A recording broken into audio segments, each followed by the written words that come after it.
जय हिंद मित्रों, नमस्कार। चक्रव्यूह में आप सबका स्वागत है। आज मैं फिर बात करूंगा गोंडवाना पर। गोंडवाना साम्राज्य का उत्कर्ष। भारत के गौरवशाली इतिहास की परंपरा में जनजातियों का अद्भुत और अद्वितीय महत्व रहा है।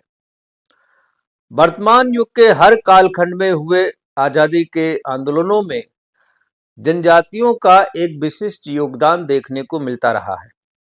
मध्यकाल के महानतम सम्राटों में मदन सिंह और संग्राम सिंह का भी उल्लेख मिलता है।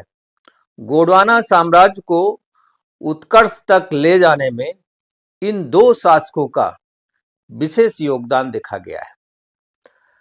मालवा के सुल्तान गयासुद्दीन खिलजी को पराजित कर शाह की उपाधि धारण करने वाले संग्राम शाह को भगवान भैरव की कृपा प्राप्त थी, ऐसा माना जाता है, और इसलिए वे जीवन पर्यंत अपराजेय रहे। और कहा यह भी जाता है कि उन्होंने लगभग 61 साल शासन किया था। परंतु जनजाति साम्राज्य माने जाने वाले गोंडवाना को लेकर, खास तौर से उनके राजाओं की वंशावली को लेकर इतिहासकारों में काफी मतभेद देखने को मिलता है। कोई उन्हें आदिवासी गोंड कहता है तो कोई गौड़ क्षत्रिय कहता है। इसका कुछ विश्लेषण मैंने अपने पिछले वीडियो में किया था और काफी कुछ इस वीडियो में भी बात होगी। पहले मैं आता हूं गोंडवाना रियासत के संस्थापक यादव राय।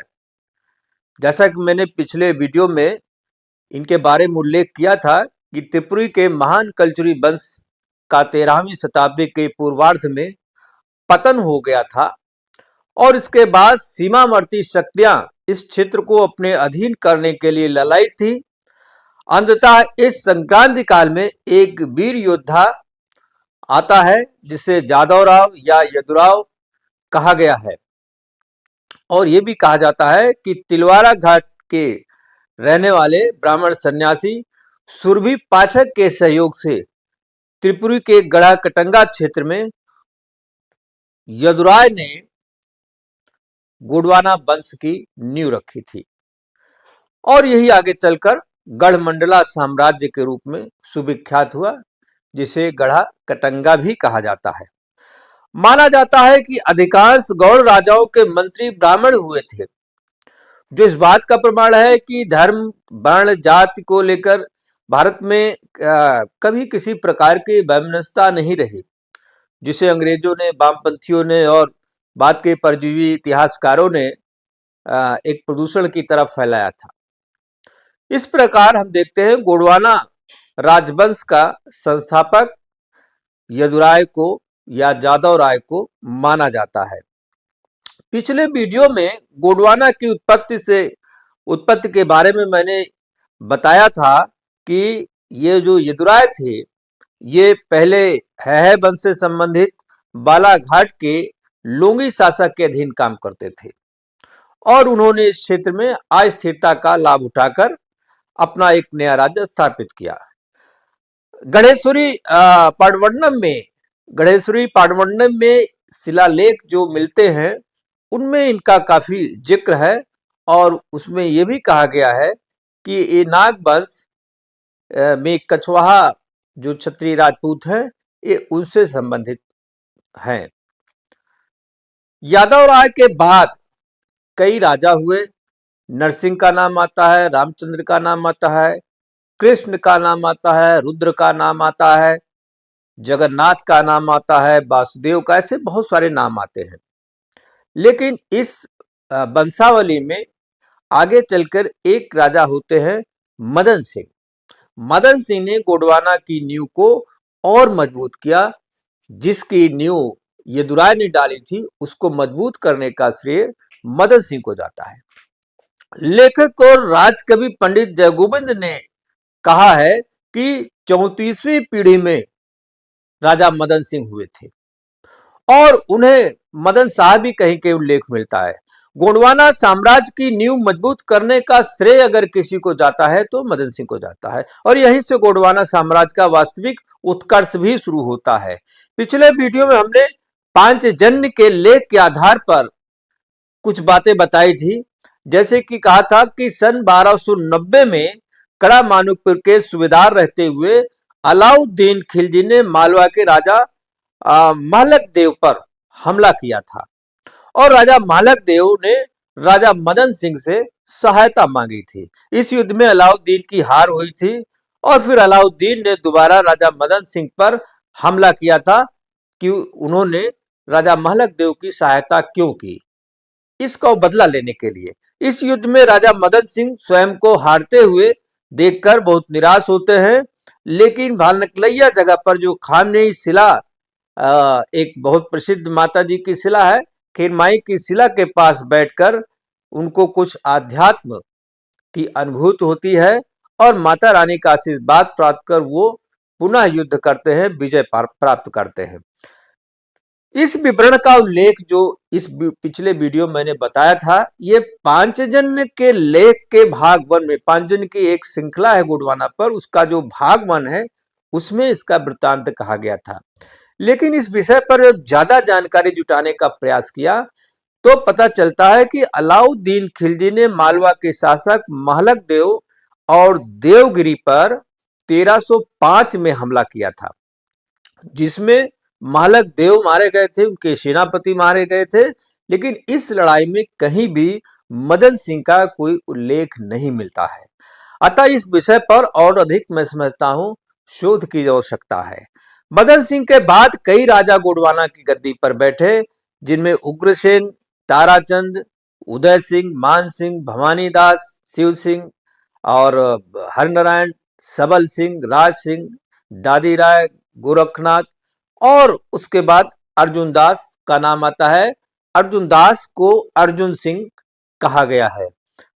अर्जुन दास के बाद की पीढ़ी का जिक्र करना यहाँ बहुत आवश्यक हो जाता है, क्योंकि अर्जुन दास जो अर्जुन सिंह थे वो अकबरनामा में जो लिखा गया उनके बारे में, अकबरनामा के अनुसार सिंहासन पर बैठने के बाद उन्हें सबसे बड़े बेटे जो अमान दास थे उनके विद्रोह का सामना करना पड़ा था।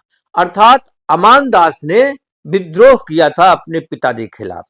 ये वही अमान दास हैं जो बाद में संग्राम सिंह या संग्राम शाह के नाम से सुविख्यात हुए। माना जाता है कि अमान दास उर्फ संग्राम सिंह अपने पिता अर्जुन दास या अर्जुन सिंह को गद्दी से उतारकर राजा बने थे। ऐसा इसलिए माना गया क्योंकि अर्जुन सिंह अपने छोटे पुत्र को संभवतः राजगद्दी देना चाहते थे, जो बड़े पुत्र को पसंद नहीं था।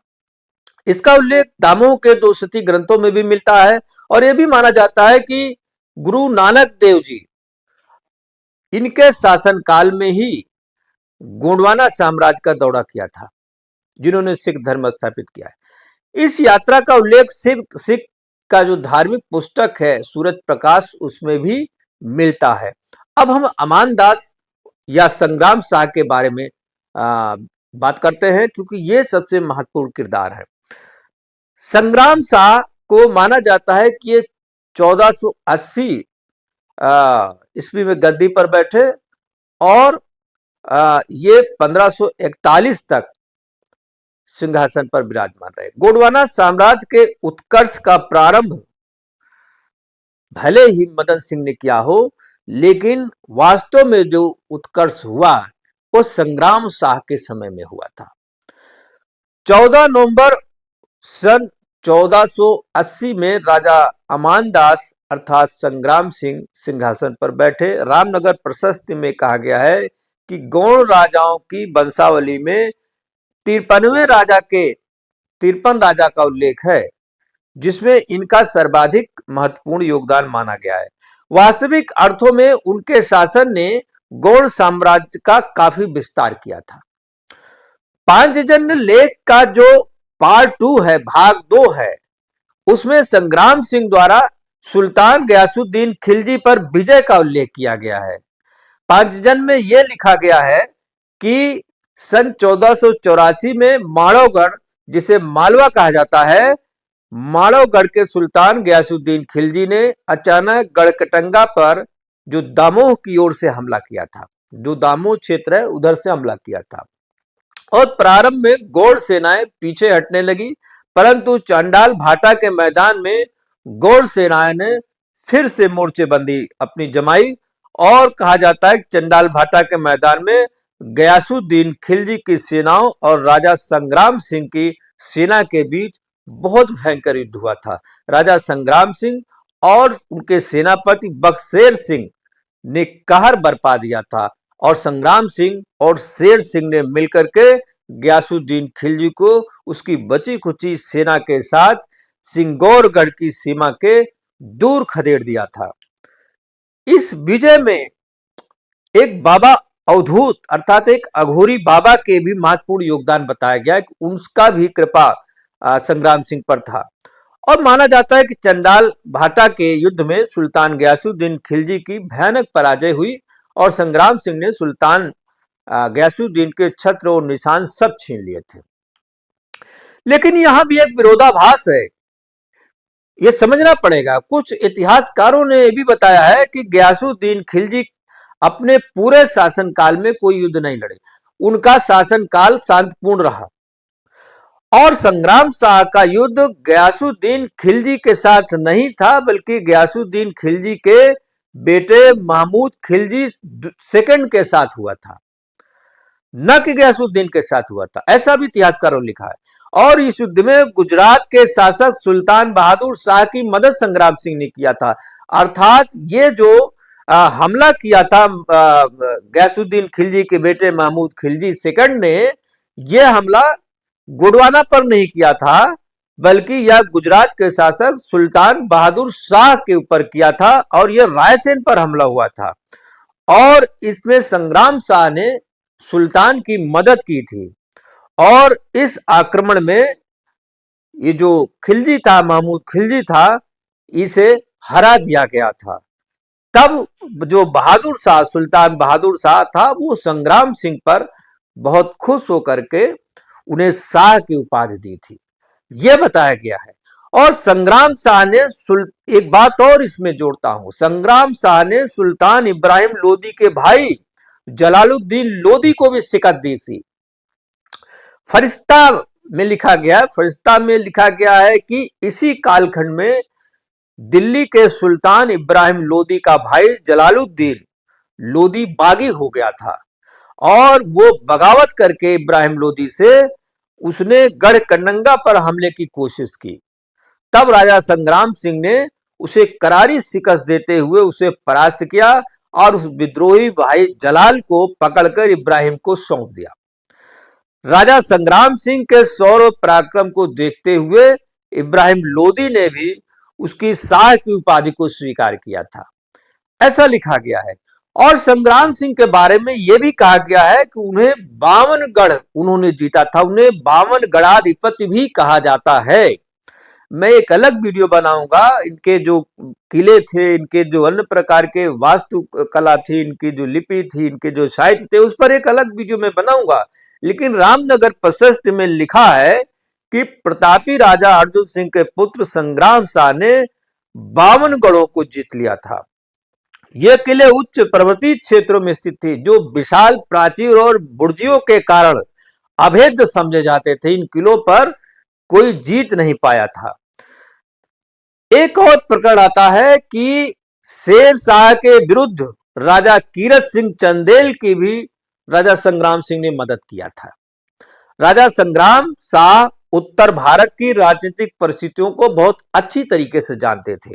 उत्तर भारत में शेर शाह ने हुमायूं को परास्त करके अपने सूर वंश की नींव डाली थी और शेर शाह साम्राज्य विस्तार कर रहा था और जैसे उसने बुंदेलखंड की ओर रुख किया वैसे ही कालिंजर के महाप्रतापी राजा कीरत सिंह चंदेल की चिंताएं बढ़ गई।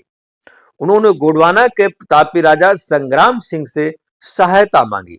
यहीं से राजा संग्राम शाह और कालिंजर के राजा कीरत सिंह के मध्य मैत्री संबंध स्थापित हुआ और मजबूत हुआ और इस राजनीतिक संधि को ज्यादा प्रगाढ़ बनाने के लिए संग्राम शाह ने अपने पुत्र दलपत शाह के लिए राजा कीरत सिंह की जो वीरांगना पुत्री थी दुर्गावती का विवाह करने का प्रस्ताव किया। जिसे कीरत सिंह ने सहर्ष स्वीकार किया और 1941 में संग्राम शाह की मृत्यु हो गई थी। बावजूद उसके राजा कीरत सिंह ने अपने वचन का पालन करते हुए एक साल बाद 1542 में दलपत शाह के साथ दुर्गावती का विवाह कर दिया। लेकिन यहाँ कुछ भ्रांतियां हैं, यह समझना बहुत जरूरी है। पिछले वीडियो में हमने बताया था कि अलाउद्दीन कड़े मानिकपुर का सूबेदार रहते हुए एक हमला कीरत सिंह पर भी किया था।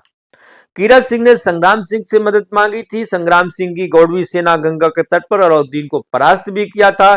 कीरत सिंह और संग्राम शाह के साथ इस प्रकार से मैत्री संबंध हुई थी और बाद में ये वैवाहिक संबंध में बदला था। लेकिन यह विवरण हमने पांचजन्य के एक लेख से, जो महान वीरों और वीरांगनाओं की महान गाथा भाग 1 है, वहां से लिया था। और महान वीरों और वीरांगनाओं की महान गाथा का जो वर्णन किया है वो डॉक्टर आनंद सिंह राणा ने किया है। ये उनका लेख था जो पांचजन्य में छपा था। परंतु जब गहन अध्ययन किया गया तो पता चला कि अलाउद्दीन खिलजी और संग्राम शाह के कार्यकाल में 230 से 240 वर्ष का अंतर है। अब ये कैसे संभव है कि इन दोनों के इतना बड़ा विरोधाभास है, इन दोनों के बीच युद्ध हुआ होगा? यह संभव नहीं। इसलिए संग्राम शाह का युद्ध गयासुद्दीन के बेटे महमूद खिलजी के साथ हुआ, ये तो तथ्य साबित होता है। लेकिन अलाउद्दीन खिलजी के साथ हुआ था संग्राम शाह का, ये सिद्ध नहीं हो पा रहा है। संग्राम शाह के विषय में पांचजन्य के लेख के भाग 2 में एक और विवरण दिया गया था। उसमें कहा गया था कि संग्राम शाह ने शेरशाह सूरी के विरुद्ध राजा कीरत सिंह की सहायता की थी। यानी अलाउद्दीन के विरुद्ध भी उसमें एक लेख में कहा गया था और शेरशाह सूरी के विरुद्ध भी मदद की उल्लेख किया गया था। और शेरशाह सूरी के जो मदद का उल्लेख किया गया है उसमें कहा गया है कि इसमें मदद के बाद दोनों राजाओं के बीच संधि हुई, मित्रता हुई और फिर वैवाहिक संबंध में बदले और उनके पुत्र, उनकी पुत्री की शादी हुई। परंतु ऐतिहासिक तथ्य के आधार पर यह भी पता चलता है कि शेर शाह ने कालिंजर पर हमला 1544 में किया था और इस युद्ध में कीरत सिंह भी मारे गए थे। शेर शाह भी बुरी तरह झुलस गया था, बाद में उसकी मौत हो गई थी। जबकि संग्राम शाह की मौत 1541 में हुई थी, ये ऐसा बताया गया है इतिहास में। और उसके एक साल बाद 1542 में दुर्गावती का विवाह हुआ था। अब प्रश्न यह उठता है कि जब शेर शाह सूरी ने हमला 1544 में किया था, जो इतिहास में दर्ज है, और 1541 में संग्राम शाह की मृत्यु हो गई थी, तो ऐसा कौन सा युद्ध था जिसमें संग्राम सिंह ने कीरत शाह की मदद की थी? क्योंकि कीरत सिंह की मदद अलाउद्दीन खिलजी और संग्राम शाह के बीच लगभग 230 से 240 साल का फर्क है कार्यकाल में, तो संभव नहीं है। उस समय संग्राम सिंह थे ही नहीं। और शेरशाह सूरी का जो युद्ध है वो 1544 में हुआ, जबकि 1541 में संग्राम शाह को मृत्यु दिखाया गया इतिहास में। अब यह कैसे संभव है कि इन्होंने सहायता किस युद्ध में की, ये अभी तक सिद्ध नहीं हो रहा है। और मैं समझता हूं कि यह प्रकरण गहन शोध और सत्यता की दृष्टि से उपयुक्त नहीं लगता है। इस पर और अधिक, और इतिहासकारों के जो दृष्टिकोण हैं वो भी अलग अलग हैं, वो भी स्पष्ट नहीं है। मैं समझता हूं इस पर जो है हम अपने व्यूअर से भी, अपने सब्सक्राइबर से भी ये सलाह मांगेंगे, ये मार्गदर्शन मांगेंगे कि वो भी कुछ तलाश करके दे। और जहां तक है दलपत शाह के विषय में, ये कुछ जानकारी मैं अगले वीडियो में लेकर के आऊंगा, क्योंकि उनके क्षत्रिय होने, गौड़ होने पर भी एक विभिन्न प्रकार के मतभेद रहे हैं। गोंड या गोंड शब्द पिछले वीडियो में मैंने बहुत कुछ कहा था, उस पर बहुत सारे कमेंट आए हैं पिछले वीडियो में। लेकिन यहाँ पर यह समझना बहुत जरूरी है कि गोंडवाना राजाओं की वंशावली में गोंड या गौड़ शब्द का उल्लेख नहीं मिलता है। किसी भी गोंडवाना के राजा ने अपने नाम के साथ गौड़ या गोंड शब्द का उल्लेख किया ही नहीं है, नाम जोड़ा ही नहीं है। या तो सिंह लिखते रहे या शाह लिखते रहे। और इससे यह प्रतीत होता है कि उन्होंने शायद इसकी जरूरत नहीं समझी, क्योंकि शायद वो क्षत्रिय रहे हो या कुछ और रहे हो सकता है कि गोंडवाना का नाम वंश के नाम पर न पढ़ के क्षेत्रीयता के नाम पर रखा गया हो। गोंडवाना शासकों के बारे में कहा जाता है, एक उल्लेख ये भी इतिहास में कहीं कहीं मिलता है कि ये मारावी धदेले क्षत्रिय थे। मारावी धदेले क्षत्रिय जो राजपूत होते हैं वो 3 कुरी क्षत्रिय ठाकुरों के अंतर्गत आते हैं, जिसमें मारावी धदेले हैं, बुंदेला हैं, चंदेला हैं, जिन्हें चंदेल कहा गया है। और इन सब में पुराने समय में एक दूसरे के साथ वैवाहिक संबंध भी होते थे। महारानी दुर्गावती राजा कीरत सिंह चंदेल की बेटी थी। उनका विवाह राजकुमार दलपत शाह के साथ हुआ था, जिन्हें दलपत शाह मरावी भी कुछ लोग कहते हैं। और अबुल फजल के अकबरनामा में दलपत शाह को दत्तक पुत्र भी कहा गया है। ये कैसे हो सकता है? दलपत शाह मरावी धदेले क्षत्रिय थे या गोंड थे, क्या थे, मैं समझता हूं। बहरहाल अगले वीडियो में इस पर थोड़ा सा मैं विस्तृत प्रकाश डालने की कोशिश करूंगा और आप सभी से ऐतिहासिक तथ्यों को शेयर करने और उचित मार्गदर्शन की भी अपेक्षा मैं चक्रव्यूह चैनल की ओर से कर रहा हूं। अब बहुत बहुत धन्यवाद। वीडियो के यहां विराम देता हूं। आप सब चैनल को सब्सक्राइब करें, शेयर करें, लाइक करें और कमेंट भी लिखें। बहुत बहुत धन्यवाद। नमस्कार, जय हिंद।